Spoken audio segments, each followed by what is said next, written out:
जय श्री राम, राधे राधे। स्वागत है आप सभी का मेरे चैनल में। आशा करती हूँ आप सभी स्वस्थ होंगे। तो हमने कल तीसरा सर्ग पूरा किया अयोध्या कांड का। आज हम चतुर्थ सर्ग प्रारंभ करने जा रहे हैं, तो श्रवण कीजिए आज का सर्ग। राजसभा से पूर्ववासियों के चले जाने पर कार्य सिद्धि के योग्य देश काल के नियम को जानने वाले प्रभावशाली नरेश ने पुनः मंत्रियों के साथ सलाह करके यह निश्चय किया कि कल ही पुष्य नक्षत्र होगा, अतः कल ही मुझे अपने पुत्र कमल नयन श्री राम का युवराज के पद पर अभिषेक कर देना चाहिए।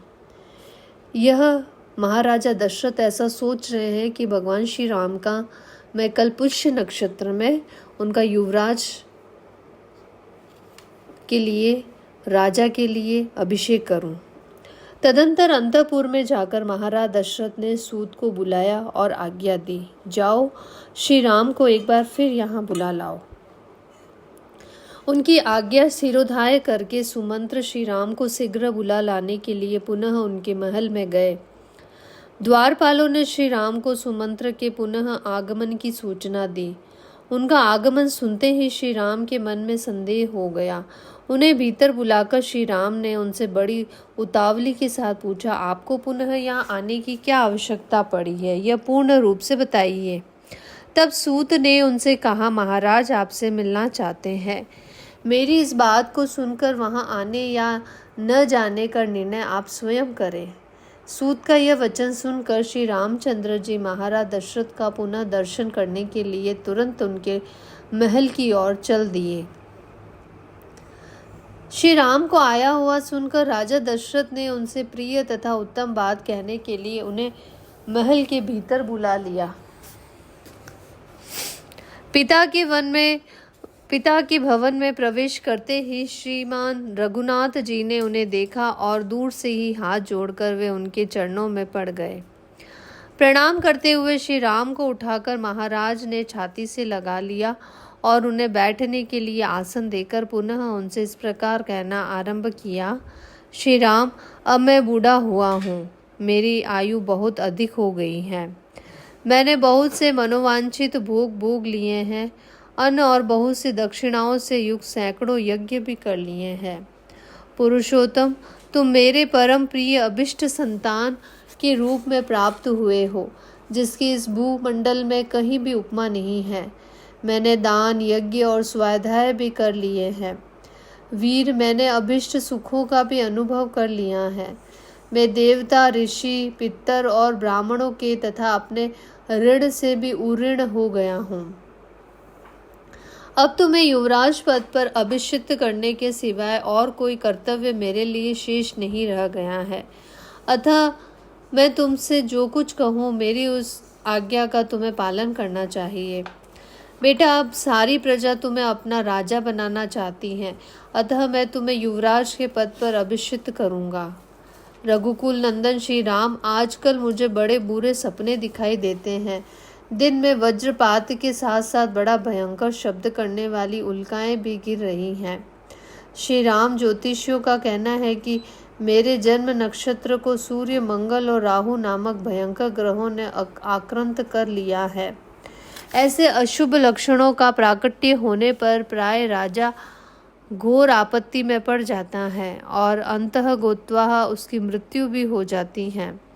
अतः रघुनंदन, जब तक मेरे चित्त में मोह नहीं छा जाता तब तक ही तुम युवराज पद पर अपना अभिषेक करा लो, क्योंकि प्राणियों की बुद्धि चंचल होती है। आज चंद्रमा पुष्य से एक नक्षत्र पहले पुनः वर्षों पर विराजमान है, अतः निश्चय ही कल वे पुष्य नक्षत्र पर रहेंगे, ऐसा ज्योतिषी कहते हैं। इसलिए उस पुष्य नक्षत्र में ही तुम अपना अभिषेक करा लो। शत्रुओं को संताप देने वाले वीर, मेरा मन इस कार्य में बहुत शीघ्रता करने को कहता है।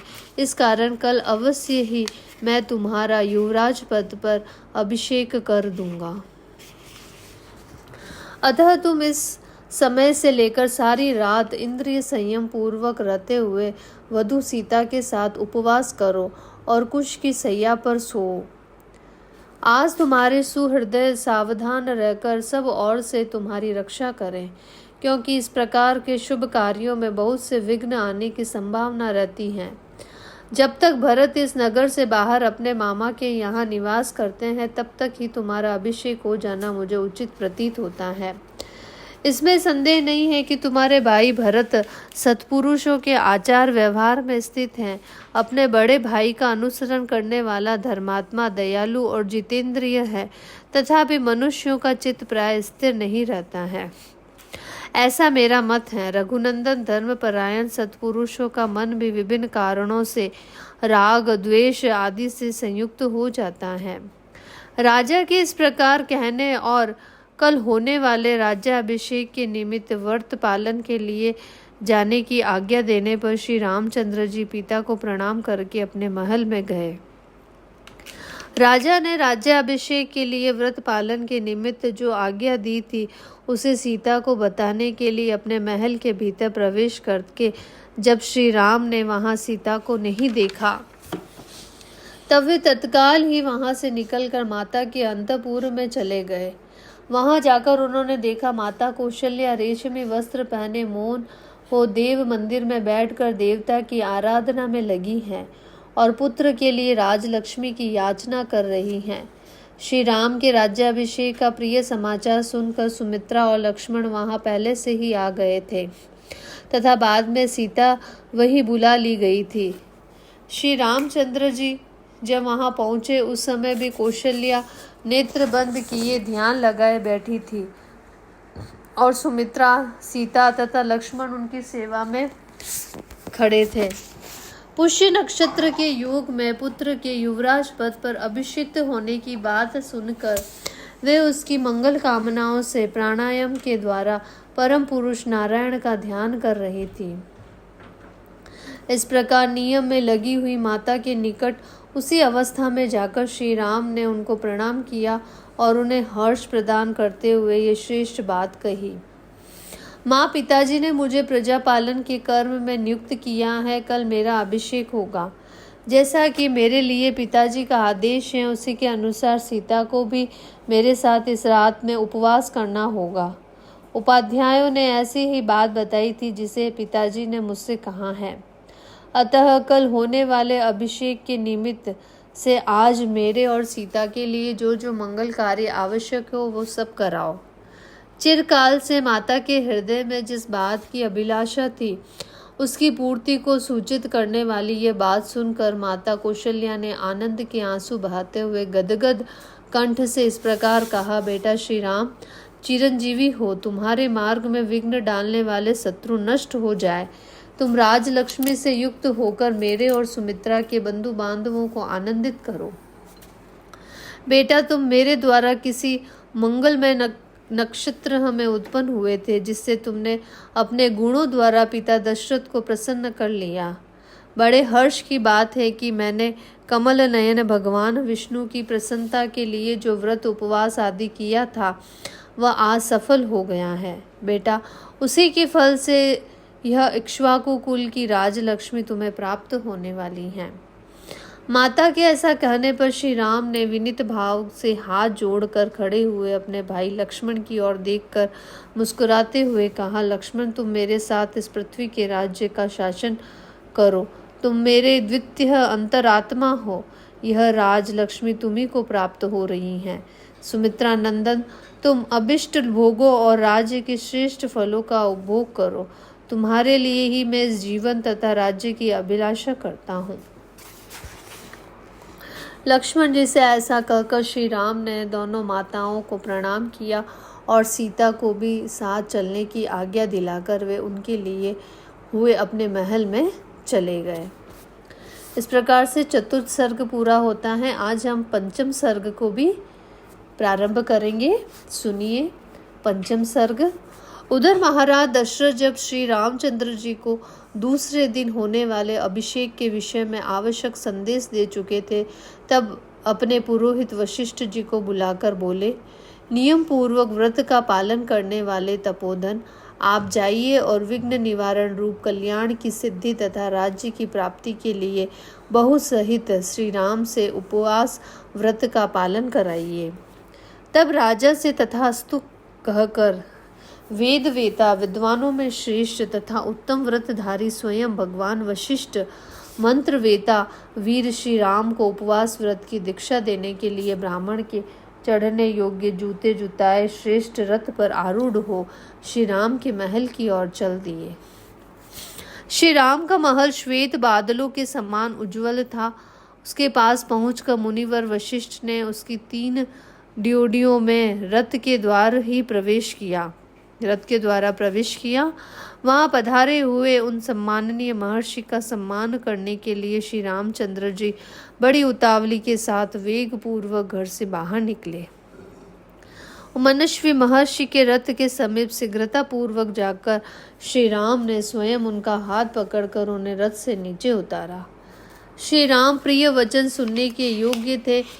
उन्हें इतना विनीत देखकर पुरोहित जी ने कहा वत्स कहकर पुकारा और उन्हें प्रसन्न करके उनका हर्ष बढ़ाते हुए इस प्रकार कहा, श्री राम तुम्हारे पिता तुम पर बहुत प्रसन्न है क्योंकि तुम्हें उनसे राज्य प्राप्त होगा। अतः आज्ञा आज की रात में तुम वधू सीता के साथ उपवास करो।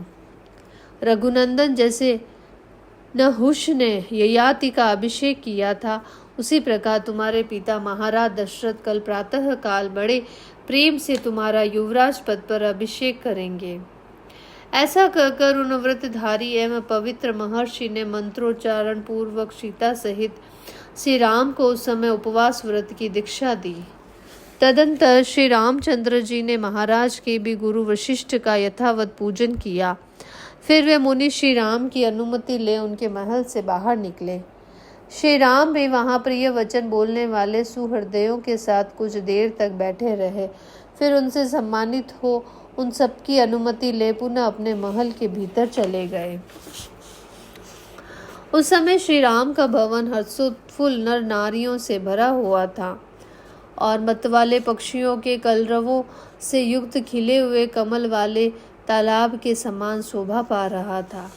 राजभवनों में श्रेष्ठ श्री राम के महल से बाहर आकर वशिष्ठ जी ने सारे मार्ग मनुष्यों की भीड़ से भरे हुए देखे।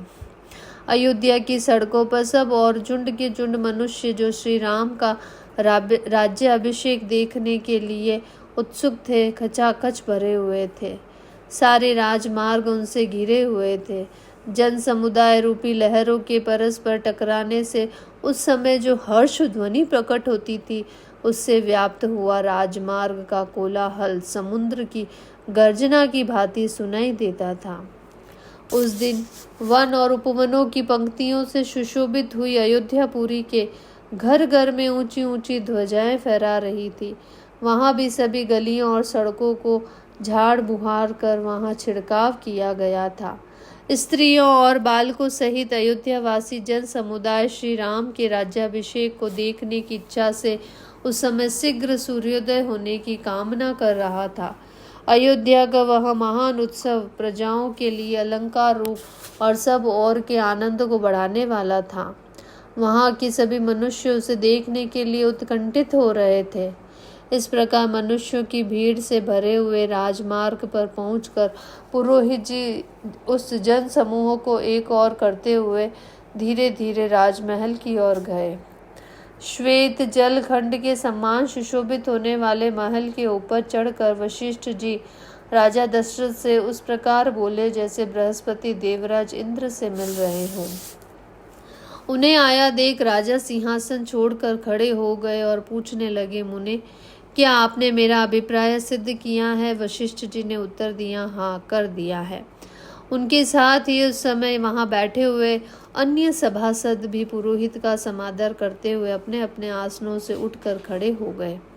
तदंतर गुरु की आज्ञा ले राजा दशरथ ने उस जन समुदाय को विदा करके पर्वत की कंदराओं में घुसने वाले सिंह के समान अपने अंतपुर में प्रवेश किया।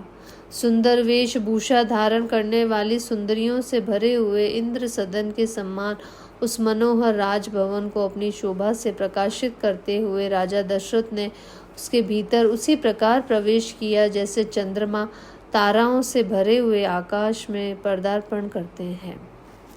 इस प्रकार से वाल्मीकि निर्मित आर्ष रामायण आदि काव्य के अयोध्या कांड में 5वां सर्ग पूरा होता है। कल हम 6ठा सर्ग प्रारंभ करेंगे। आपका दिन मंगलमय हो। चैनल को लाइक, सब्सक्राइब और ज़्यादा से ज़्यादा शेयर करें। धन्यवाद।